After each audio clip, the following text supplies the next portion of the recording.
तो कल के दिन 15% नीचे था स्टॉक एंड आज 20% का रिटर्न आपको बनाकर दे दिया। हाय, दिस इज देव एंड आज हम बात करने वाले हैं मूवी क्विक के ऊपर, क्योंकि आज की डेट में मूवी क्विक के ऊपर काफ़ी ज़्यादा यहाँ पर ना सवाल खड़े हो रहे हैं कि आईपीओ प्राइसिंग के नीचे आ गए, बट ऐसी बाइंग पहले कभी देखी ना थी इस स्टॉक के अंदर। एंड आज की डेट में मार्केट क्या देख रहा है इस स्टॉक के अंदर, जिस तरीके से बाइंग यहाँ पर देखने को मिली है, समझने की कोशिश करते हैं पेटीएम के साथ। तो यहां पर अगर हम देखें 3 महीने का रिटर्न की बात करेंगे, दोनों एक दूसरे को कॉम्पिटिटर है। -45% का नेगेटिव रिटर्न आपको डिलीवर कर दिया है मूवी क्विक ने। वहीं पेटीएम -26.41%।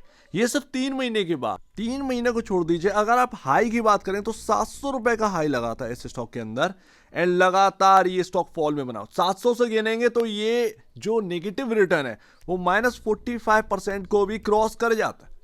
तो यहां पर काफी कुछ इन्वेस्टर्स गवा चुके हैं एंड ऐसे में एक 20% की रिकवरी छोटी मोटी, ये कुछ यहां पर जो है आपको हेल्प नहीं करने वाली है अभी हाल फिलहाल में आपके पोर्टफोलियो में।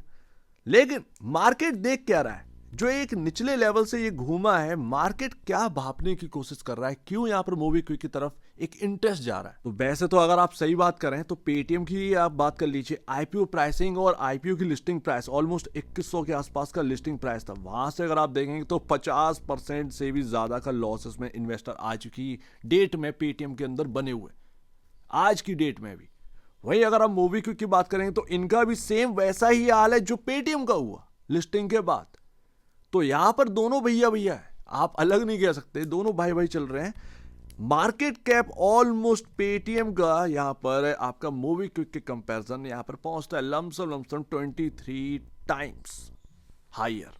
एंड दैट्स वाई यहां पर कहीं ना कहीं मार्केट एक बेट लेने की कोशिश कर रहा है। बेट का मतलब चलेगा तो चलेगा, अदरवाइज यहां पर पैसा जो है वो मेरा क्या होने वाला है वो देखने वाली बात है। यहां पर आप बात नहीं समझे होंगे। मान लीजिए आगे चलकर आने वाले टाइम में ये न्यू एज कंपनी है, यहां पर ना सीधी सी बात है बेट कर रहे हैं, प्रॉफिटेबिलिटी इतना ज्यादा कुछ है नहीं न्यू एज कंपनी में। अगर आप कोई भी उठा के देख लें प्रॉफिटेबिलिटी इतना ज्यादा नहीं है, लेकिन आप देखेंगे मार्केट कैप कहां से कहां पहुंच गए। तो वही तो यहां पर ना एक बैट लेने की कहीं ना कहीं मार्केट कोशिश कर रहा है वन मूवी क्विक सिस्टम के अंदर, मूवी क्विक के स्टॉक के अंदर, कि यार पेटीएम कॉम्पिटिटर जो है वो 23 टाइम बढ़ा है। आगे आने वाले टाइम में अगर यहां पर ना एक कुछ ऐसा ही यहां पर ना हाल हुआ एंड यहां पर ग्रोथ देखने को मिली मूवी क्विक के अंदर, तो कहीं ना कहीं यहां पर पेटीएम जितना नहीं लेकिन पेटीएम से कम भी नहीं पैसा बनेगा।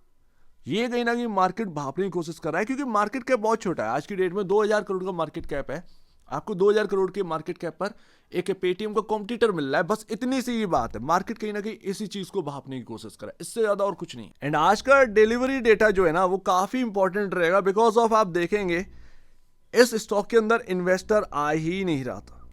यस, आप देखें डिलीवरी क्वांटिटी 9.5%, 8.5%, 15, 10, 6.4, 9.4, ये डिलीवरी क्वांटिटी का जो परसेंटेज है वो अच्छा है ही नहीं। 30% की डिलीवरी क्वांटिटी, 40% की डिलीवरी क्वांटिटी, ये होती है डिलीवरी क्वांटिटी। यानी कि इन्वेस्टर का बिल्कुल मन नहीं है मूवी क्विक के स्टॉक को लेने का। आज बहुत दिन बाद एक बहुत बड़ी तेजी हमें देखने को मिली है 20% की। आज का डेटा देखना काफी इंपॉर्टेंट होगा, काफी इंटरेस्टिंग होगा। देखिएगा कि आज की डेट में डिलीवरी क्वांटिटी कहां पर है, क्योंकि आप देखेंगे साइज जो है वो 700 रुपए का स्टॉक मिल रहा है, 250 के अराउंड मिल चुका लोगों को। 20% का सर्किल लगा तो 297 के आसपास है। एंड आप देखिए म्यूचुअल फंड का डेटा, म्यूचुअल फंड ने एक सिंगल शेयर नहीं बेचा है। यहां पर सभी के सभी लॉसेस में 35% की नेगेटिव रिटर्न पर बैठे हुए हैं, बट एक सिंगल शेयर भी यहां पर मूवी क्विक का नहीं बेचा। ये एक अपने आप में काफी इंटरेस्टिंग बात है, लेट्स सी देखते हैं। लेकिन एक और बात है कि इतना गिरने के बाद भी इन्होंने बढ़ाया नहीं है अपनी होल्डिंग, जितनी है उतनी की उतनी रखी हुई है, इससे ज्यादा नहीं। अब देखो भैया कि वन मूवी क्विक का जो मैनेजमेंट आया था उस वक्त, वो अपने आप को प्रॉफिटेबल बोलकर चले कि हमारे पास प्रॉफिट है। मार्केट ने इस चीज को बहुत इंटरेस्टिंग लिया एंड उसके बाद ये स्टॉक 700 का प्राइसिंग जो है हिट किया। उसके बाद आए Q3 के नंबर दिसंबर 2024, जहां पर आपका सेल्स लगातार 3 क्वार्टर से टूटता हुआ नजर आ रहा, कोई भी हमें जंप नहीं देखने को मिली। एंड ऊपर से ये एक इंटरेस्टिंग बात नहीं है कि आपका सेल्स 3 क्वार्टर से टूट रहा है, आप देखेंगे ऑपरेटिंग प्रॉफिट -48 करोड़ का लॉस है, जो कि पिछले कई टाइम से ये ऐसी चीज नहीं देखने को मिली। सडनली लिस्टिंग के बाद हमें -48 करोड़ का लॉस देखने को मिला है। तो अपने आप में ये इंटरेस्टिंग बात है। क्वार्टर दर क्वार्टर बेसिस पर पिछले जो Q2 है उसमें 4 करोड़ का प्रॉफिट था, ऑपरेटिंग प्रॉफिट।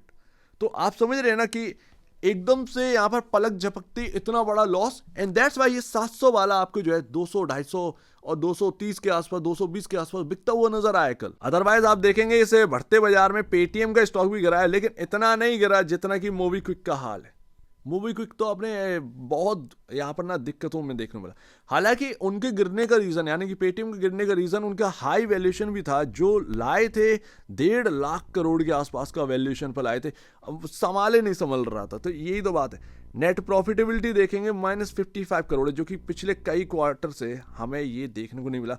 कई क्वार्टर से ये कंपनी प्लस में थी, एकदम से 55 करोड़ का घाटा, तो वो चीज ना मार्केट बर्दाश्त नहीं कर पाया। यहीं पर मैनेजमेंट की जो बात है वो किरकिरी हो गई, एंड इसके अंदर गिरावट थमी तो थमी नहीं। तो काफी इंटरेस्टिंग होगा आने वाले क्वार्टर को देखना। देखिए वैल्यूएशन बढ़ने में टाइम नहीं लगता है, ठीक है, टाइम नहीं लगता है ऐसी कंपनियों का, लेकिन उसके लिए चाहिए क्वार्टरली नंबर्स, बेहतरीन ग्रोथ। आप न्यू एज कंपनी है, एक्स्ट्रा ऑर्डिनरी ग्रोथ आपसे एक्सपेक्ट करी जाएगी, ठीक है। तो ये एक ना आने वाले क्वार्टर में देखना होगा कि ये क्या रहे हैं बॉस। अदरवाइज आप कॉम्पिटिटर तो हैं, ठीक है, लेकिन आप देखें मर्चेंट वैल्यू भी अगर आप देखेंगे तो लमसम 11 टाइम बड़ा आपसे पेटीएम देखने को मिलता है मोबीक्विक से। तो अभी बहुत इंटरेस्टिंग होगा ये देखना कि आगे पकड़ कौन बना पा रहा है। क्या ये थोड़ा सा मार्केट शेयर अपने पास ला पा रहे हैं, अपना ग्रो कर पा रहे हैं या नहीं कर पा रहे हैं। क्योंकि ऑलमोस्ट यहाँ पर अगर आप देखेंगे बिजनेस तो दोनों का सेम ही बैठ जा रहा है। अच्छी बात यह है कि गवर्नमेंट भी थोड़ा सा यहाँ पर ध्यान दे रही है। शायद आपको यूपीआई करने पर फीस देनी पड़ेंगी अपने को ट्रांजैक्शन करने पर। तो अगर ये ऐसा हो गया कि ट्रांजैक्शन करने पर छोटा सा अमाउंट 10 पैसे का भी अगर इनके हाथ लगने लगा, तो ये कंपनियां ना उड़ेंगी फिर प्रॉफिटेबिलिटी के वजह से। क्योंकि आप सोचिए कि कितने ट्रांजैक्शन एक दिन में होते हैं, उस हिसाब से अगर आप एक अनुमान लगाएं तो क्या लेवल का रहेगा। और आने वाले टाइम में अगर ऐसा हुआ एंड मैनेजमेंट में कुछ बदलाव हुए या स्टेक किसी और कंपनी ने बाई करी, तो ये बहुत बड़ी अपॉर्चुनिटीज हो जाती है। मैं इसलिए नहीं कह रहा हूं कि भाई आप जाकर बाई कर लीजिए, नहीं, मैं सिर्फ बता रहा हूं कि शायद ऐसी ऐसी चीजें हो सकती हैं। तो ये एक परफेक्ट बेट है या नहीं है ये तो नहीं पता, लेकिन आगे आने वाले टाइम में अगर कुछ ऐसी संभावनाएं अगर हुई तो फिर काफी इंटरेस्टिंग होगा ये सारी चीजें देखना।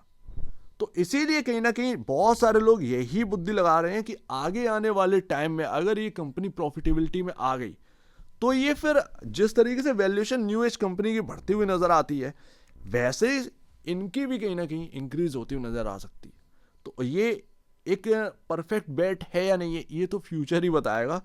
फिलहाल तो आपके सामने यही बात है। हालांकि अभी जो पी रेशियो वो 146.83 का देखने को मिलता है हाई वैल्यूएशन पर, तो ये स्टॉक खड़ा है भैया। एंड लास्ट तो देखिए, मेरा कहना ये नहीं है कि आप जाकर बाइक लें, नहीं, मैं आपको बता रहा हूं कि मार्केट क्या देखने की कोशिश कर रहा है। आप क्या देख रहे हैं पता नहीं है, बट कमेंट सेक्शन में बताना चाहें अगर आपकी इच्छा हो तो बता दीजिए, क्योंकि काफी इंटरेस्टिंग होगा।